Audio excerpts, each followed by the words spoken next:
I'm going to quickly hand it over to Kushal. Over to you then. Thank you so much. Everyone enjoying the venue? Enjoying the venue? Awesome. So we've got, I think, a flurry of brands here. One is close to 20 plus years old. One is less than 4 years old. One is about 5. And the one thing common in all of them is they're solving for very unique areas of products and services. Unlike what we would call as niche, but this niche is now becoming pretty much important in our life cycle. Just, I think, as the entire discussions have been yesterday and this morning as well in terms of upper funnel, middle funnel, lower funnel, we don't know how long or how big that funnel is. But there are going to be questions around that here as well. I'm going to start with someone who's playing the role of a co-founder. I'm going to start with you first. And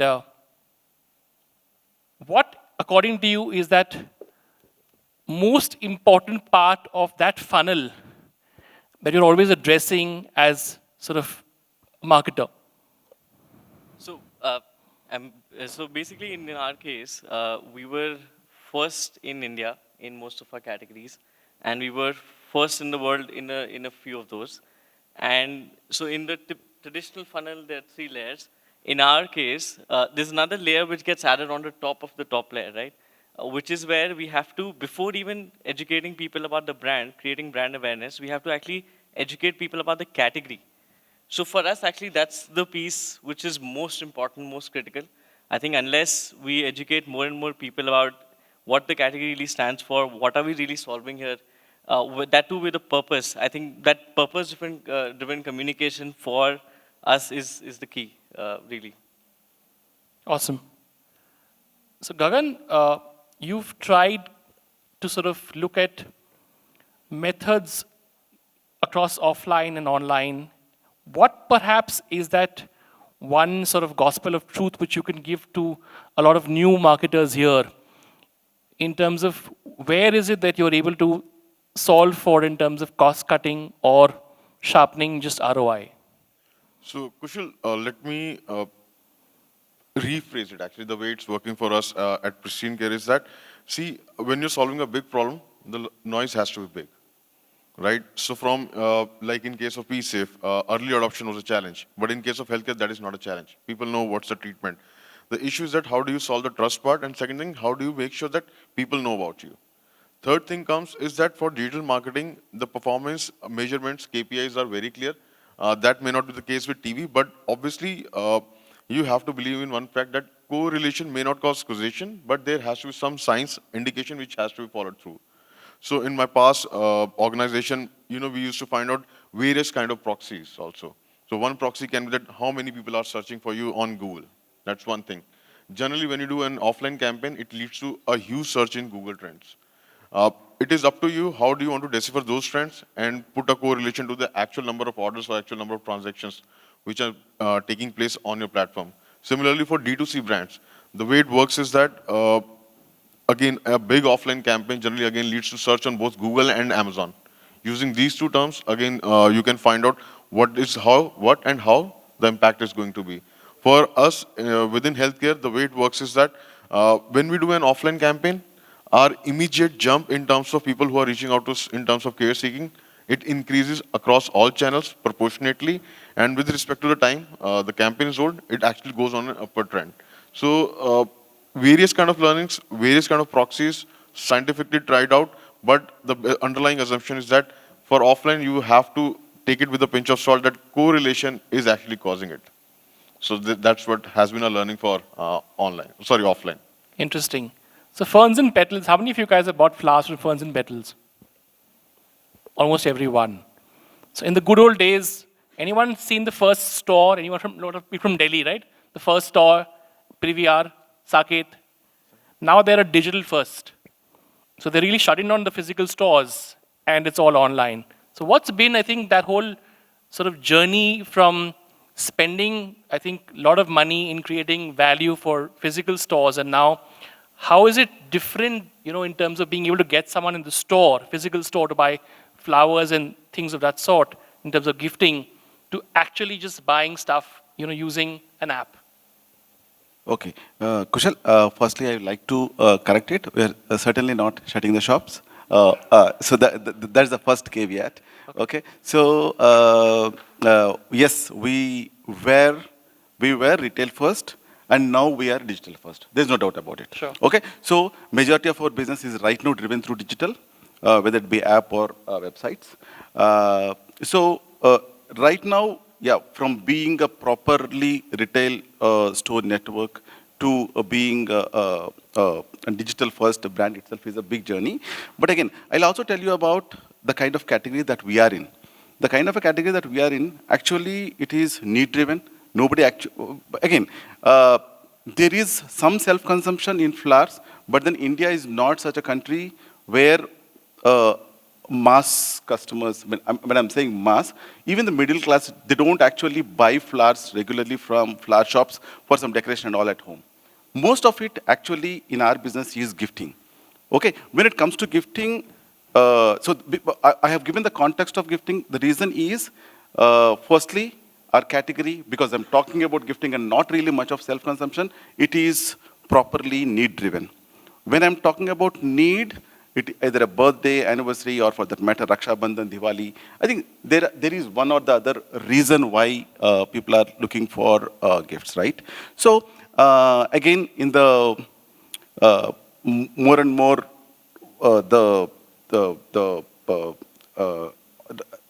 not just India, because we are also now expanded to UAE, Singapore, and a few more Middle East countries also. So everywhere, basically the whole, the world is becoming more and more a global village. People are moving left, right, and center, migrating. Okay, so because of which a lot of times people are actually away from their loved ones, from their loved ones, right? So, more than 50% of our orders are actually intercity. That itself is a big reason why e-commerce is the answer. Okay, so because of which, that's what 50%, more than 50% of the orders are because they are online, because they're intercity. Instead of actually people visiting to the stores and actually transacting, it makes more sense for them to, yeah, they can also call up a store and then do that, but then it's easy online. So that's I'm just trying to give a reasoning for that. No worries. I'll come back to you, Sai. I'm back to you in terms of, I think you said something about the upper funnel. Specifically in your case, since you're almost creating awareness, education, evangelization, whatever the terms you want to call it, how do you really sort of is there a title to that cost in terms of what it is as part of the CAC? So we actually, although it can't be considered as an acquisition cost, but at some point in time you have to retrospectively study how much has that investment yielded in terms of revenue. I think, and that's something that we do. That understanding of where should you actually spend your bucks is extremely important, and then and also understanding what are the products which are going to be easier for me to sell or to acquire a new customer for the first time. So while there might be more spends happening on a certain category or certain product, but we could also at the same point in time also over time understand which are the ones we can actually use as flagship to be able to drive that first acquisition for us. So that's how that dynamic keeps changing, I think. But yes, if you were to attribute that spend with the acquisition spend and that to study it over time in an omni-channel perspective, where say 60% of our business is online, about 40% is offline, you would get a number which will, and after taking in account of all the repeat purchase return rates, that's actually really the acquisition cost you're coming to in our case. Acquisition cost, being careful. Back to you, in fact, you sort of spent money a lot on very hardcore looking at, every single word. You spend money on Google, and then you go out putting this whole blitzkrieg on cricket. So what is more overwhelming in terms of, whether you're getting that large audience back. And as you rightly said, when you sort of put up ads in cricket, suddenly do you see sort of Google Trends going up for you as well? So, Kushal, on this one, before coming to the cost and everything, the key is how well do you understand your audience? It is very rare that in India, before this point of time, you used to see ads on piles on TV. But in US, seeing ads on treatment and pharmaceuticals is very, very common. So first, are you shifting the trend? Second thing, everybody knows that 1 in 2 men is going to suffer from piles in their lifetime. So ultimately, the market is huge, and ultimately, huge problems need huge solution also in terms of money being spent. Just because this model was not being thought earlier does not mean that it never existed, or the way it never existed, because this is where the consumer understanding comes in.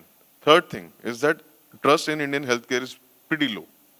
If you talk to patients who have been to different hospitals, they're forget about satisfaction, but in fact their trust score for their own hospital chain they have been to, it's pretty low.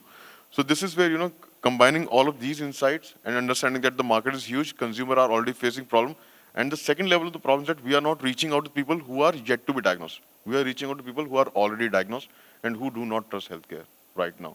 So this is, and at Pristyn, most patients who come to us, they know that they have the problem, but they have not been able to find the right solution in the nearby healthcare provider they have. So now, the second comes that I know I'm reaching out to somebody who's already aware of the problem. It becomes easier, and why cricket? It becomes easier that this is one single point of entertainment which unites entire India after India-Pakistan. But India-Pakistan is once in a while thing, very random, very infrequent. IPL is every year thing. So reaching out to such medium becomes obvious rather than, peculiar. And that has been our learning so far. And the only thing we changed this time was that we were already very, very heavy on Google and Facebook. We knew that our audience is very detail focused. And this is where, Sai is emphasizing again and again that F1P is digital first. Probably he understands his audience very well. And for Pristyn also, it's very, very true. And this year, is it quite true to sort of say that when you are at a certain phase of your journey building D2C, you're obsessed with Google and Facebook, the moment you get A round or B round, you suddenly move to TV? Everything takes money, sir. So you have to spend on TV. So see, this is where the scale comes in. Google and Facebook are good for finding out early adopters. And from our understanding, from my personal experience, TV has been good for moving from early phase to the mature phase of the organization. And see, doesn't matter what we say, on Google and Facebook, it's very difficult to build trust. You need a larger medium like TV. And this is again, a trust cannot be quantified. You can quantify everything. For us, TV has been one medium where we can actually build trust. And again, maybe Rithish can say, Sai can say how their experience has been offline. For us, it has been also a trust building mechanism through TV. So we'll hold to that and we'll just move again to Sai. And I think we were discussing earlier, Sai, as well, that I think you've obviously been on that journey of building the brand for many years. And now you've got a brand ambassador. And how much of that impact are you able to actually sort of put to the audience, saying that, yes, if I had an ad without Anil Kapoor and with Anil Kapoor, is there that delta which can be quantified? Sure. Honestly, this is a tough question for me because we haven't done any big brand campaigns although we are 28-year-old brand, we have started this journey just 5-6 months ago. The first time we have taken Janhvi and Anil Kapoor with a purpose. The purpose is basically both of them belong to one family. Both of them are 2 generations. So our customer segment also is spread across this millennial and zillennial and all. So basically, looking at all this, we have taken them as the brand ambassadors. Again, coming to your question, it's very early for us to comment on that, but certainly certain brand lift studies have indicated that brand lift has gone up. That's the only indication as of now. Did it really impact our orders or, for that matter, CACs and all? It's very early for us to comment on that. Why? Because, as I clearly called out, we are into a need-driven business. Okay, we are not impulse doesn't drive that, and until and unless we actually complete one cycle, I think it's difficult for us to comment on that. One cycle, where I'm saying, because normally also our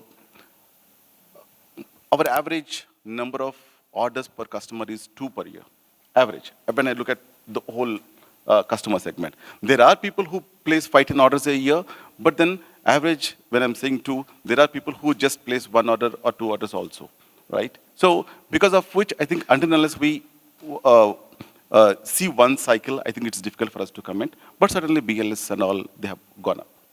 So 2 orders is the average. What is it that sort of will be sort of a turning point, perhaps, to sort of, I think, get that cost significantly lower according to you? Can you please repeat that?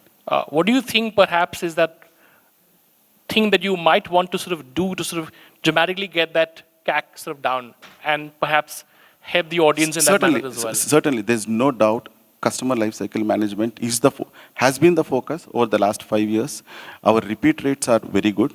While the average I told you is 2, but then our repeat rates are good. So our focus has always been in getting the customer back again. Of course, there are a lot of factors in that. It's not just the marketing part of it.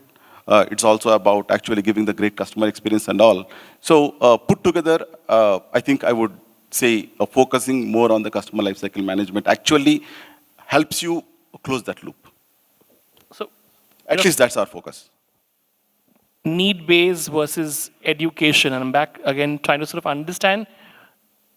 There must be a very large cost in terms of trying to keep that customer for life, right? So, for example, what is it, how do you define that LTV sort of literally in your case, where it is a whole new category education process? So I think we're just blessed with the fact that even though it's a high awareness-driven category where you have to spend a lot, the flip side is that it's also one of the highest repeat categories. It's a consumer product. It's an essential. At the end of the day, you know, a menstrual cup or rather maybe a sanitary pad is going to be used every cycle, every menstrual cycle. So what we've seen is that, you know, while we would spend significant on acquiring a customer, but that really pays off because essentially that person becomes a repeat customer and our LTVs are relatively higher. So how we typically see is that we spend about 20 to 25% of our total ad spends on driving retention, and that's again a key focus area for us. And not just retention, I would also add maybe cross-selling and upselling to that, because you know, we've got a very high overlap of use in most of our products. So a lady, we see that, you know, she's also using a liner along with a menstrual cup, and she's probably also using an intimate wash after using a menstrual cup. So so all of that helps in us in increasing the LTV, and it sometimes goes as high as 20-25 times of the CAC, but averages out at 2 now. Until now, I would say in the last 5.5 years, we've seen it at average around 4.5-5x, which is, I would say, decent enough for a brand which has only existed for 5 years. It can be improved significantly over time. And yeah, that's how we sort of look at it. Gagan, you're even younger in terms of, you know, as a brand as well. So is the obsession to get and find new customers, or is it once you've got that customer, you want to just make sure that he's, you know, always with you? So we got only one chance. Most of the folks are going to get only one surgery in their lifetime. So whatever CAC it is, it has to be recovered within one surgery. Second thing, blessed with... Do you make them advocates as well in the process? Because you have clearly sort of, you've obviously gone that route of having also actors and film stars and sort of everyone sort of endorsing the brand as well. So how important is it that that person speaks well of the product and then, you know, that halo effect back as well? So a significant number of patients for which we receive the queries for are actually from the current base itself who got operated within Pristyn Care. So again, it ultimately brings the CAC down. So for all the referral surgeries, the CAC is almost 0. And apart from this, the ticket size for the surgery is quite high. It is above north of 60,000. For insurance ones, it is even higher. So ultimately, for a large scale problem, I think we have been blessed with two things: higher ticket size. Second thing is that right now in this space, the competition is very less. And in most of the cases, CAC is not generally higher because of intrinsic factor, but generally because of extrinsic factor also, like competition. So in that regard, Pristyn Care has been doing well. Interesting. What's the sort of, Sai, what's the thing which is perhaps on the radar in terms of understanding maybe that this is what you're building for, given that you're sort of, I think, in that space of trying to create gifting as a regular sort of thought process in people's minds as well. Within the sort of digital marketing pie, is there one channel which is always most important for you? Okay, so as of now, it is Google. As of now, it is Google because of the reason that I started talking about the need, right? At the same time, most of us, including a lot of us in this room, would accept that while they know that they have to send a gift to some of their loved ones, whether it's for their birthday or anniversary or any other thing, most of the times they don't plan it. That is the fact. And most of the times it actually, the journey starts with, there is this notification on Facebook that there is somebody's birthday also. So there are two ways, right? One, I know that F&P is there. Otherwise, boss, who can, and in some cases, there is this still, F&P is still probably not there in the minds of the customer in terms of the intercity thing, right? So naturally, somebody sitting in Delhi, let's say he has to send a gift to, let's say Hyderabad, okay? He goes and searches on Google. That is the, that's where most of our right now high intent customers are. So that is in Google. I think a question for all the three of you guys. I think given that your products are very, very personal, what is it in terms of personalization is your effort to try and create more sort of relevance to the brand? So honestly, given the categories we operate at, we're not, selling skincare, which can still be personalized. So the product cannot be personalized. I think our efforts are going in the direction of personalizing the communication, and that's probably the most that we are able to do at this moment. We're also trying to understand, how product preferences for consumers are changing. So, while we cannot personalize a product for you, but we will give you enough options to select which one you like. So for instance, we follow something called bleed your way. Now, in a menstrual cycle, a girl might have a preference to use a pad. Someone might have a preference to use a menstrual cup. Someone might have a preference to use a tampon. Someone might have a preference to use a reusable pad. And so what we'll do is we'll not say that, okay, this one product of mine will somehow affect the sale of any other product. So we typically offer you all the options. You're the one who can choose the one that is of your liking. So we've gone, so from the personalization of communication, we cannot offer personalization product, but we can offer you enough options to select the one that you might like. What I was saying is also that what sort of testing do you do? Sort of, is there regular A/B testing around in terms of what sort of creative communication or stuff is working for you, just from a messaging perspective as well? Yeah, we do that. And in fact, a lot of it actually is driven by the feedback that we get from consumers. So one of the things that we've actually really implemented well is that we want to listen to customers at each touch point. So whether they're on social media, whether they're calling us, or maybe we, in just in case they write a feedback on Amazon or any other platform. So we collect all of that. In fact, we integrate all of that. And we also very frequently hold these FGDs, group discussions with these consumers to try and understand what is it of their liking. For instance, I'll give you an example. In India, the traditional legacy brands, Whisper, Carefree, were selling a 150 mm liner, which was also folded.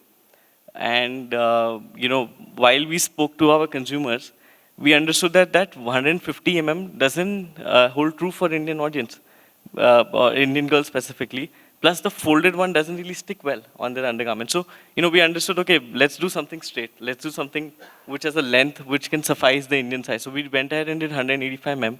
And within 6 months to a year, we became #1 in India. So we're leading the category where, the incumbents have been there for very long.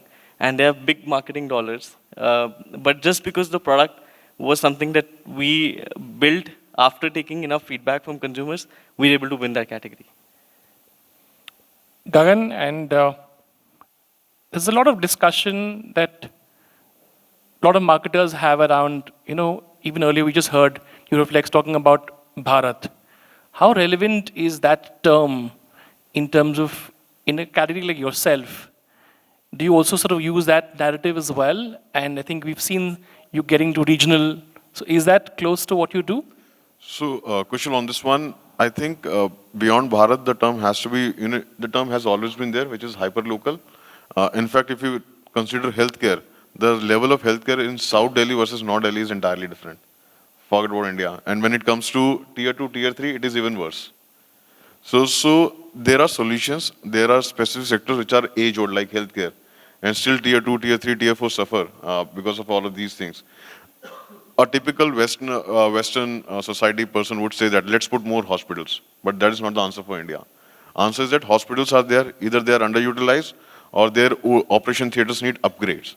So why not spend the current amount of money to upgrade the current operation theater and make sure they are fully utilized? And this is where the inside of Pristyn Care comes in handy. Let's not build more hospitals, let's utilize the ones which are already there. Similarly, second thing is that why Indian doctors always listen to their patient for 5 minutes and just write the medicine. Coming back to the question of personalization. It is not the actual hardcore personalization, but rather building the signals of personalization. A doctor is going to write same medicine after 5 minutes of consultation versus after 45 minutes of consultation. Just because he has listened to you. We don't have any doctors in the room. Just because he has listened to you for 45 minutes, you will get that, okay, he's listening to my problem. And this is where the entire context comes in for personalization. If you're listening to my problem, you are giving me a personalized solution. So I think somewhere we have to understand building personalization versus building signal for personalization are totally two different things. It may lead to same solution, but it will give you a good impression. Awesome. So it's actually not personalization, but then creating that sense of personalization. Is there a bit of hyper-local for you as well, Sai, in terms of, like he sort of said, within North Delhi, within South Delhi, then within even South Delhi, do you sort of classify saying, this is X part of Delhi and this is Y part of Delhi? And maybe sort of, I'm not from Delhi, but I still know Delhi a bit well, so this is CP and this is sort of, say, X place, so these flowers here and those flowers there? Certainly that is there, especially when you talk about retail. Certainly that is there. The type of flowers and all that actually get sold in different parts of the India, that's certainly there. But in online also, I don't say that we are matured in trying to do this. We're actually trying to build some kind of AI and all. Trying to, again, probably create some personalization. And again, for us, actually creating personalization is also a little tricky because the customer who is buying is actually sending this gift to somebody else. So most of the times, that recipient is actually changing also, right? So today he might be sending a gift to a wife, and tomorrow it could be a mother, and then the gift might change. So one personalization that can actually we take a lot of based on the data and that all we have is, for example, last time during the same time, if he has sent an anniversary gift, let's say to his wife, at least that signal we have strongly to be able to again suggest something for wife. Have you got the signal of wife giving it back to her husband? Sorry? Have you got the signal of the wife giving it back to the husband then? We don't do it actively because there are a lot of regulations and all, right? So you cannot target them. All right. Yeah. Otherwise, that's a use case that exists, but then we don't do that. But I'm guessing you do track in terms of where the order has gone, and is there a way to sort of, I think, get some data back in terms of whether that person then becomes a new customer for you to send flowers or chocolates or something that's to someone else? Is that sort of something that you would do as well? We just to build like sort of family or relations or friends or? We just try to play in the gray there and actually try to tell the recipient that you have got this gift, do you want to say thank you, kind of a thing. We don't use the words like anniversary and all. We avoid doing that directly with the recipients. Got it. So I think we're kind of getting close for time, but just one last question. Just if you can, for the benefit of the audience, percentage of money, digital versus traditional. Within digital, where's your largest bet still? And we'll start with you, we'll just go in this order. About 80-20, 80% on digital and about 20% offline. And I won't say traditional, offline also we're trying to innovate, where we're spending. And within digital, Facebook, of course, at this moment takes up most of the spend. That's for the new acquisition. All right. Yeah. For us, the offline has been around 35 to 40% of our spends while acquisition of customer. The other thing is that if there is a chance that if money can be saved from there and can be invested in improving the experience, that should be done first before going towards the CAC side. So I think that has been a learning. Invest in experience before investing in offline.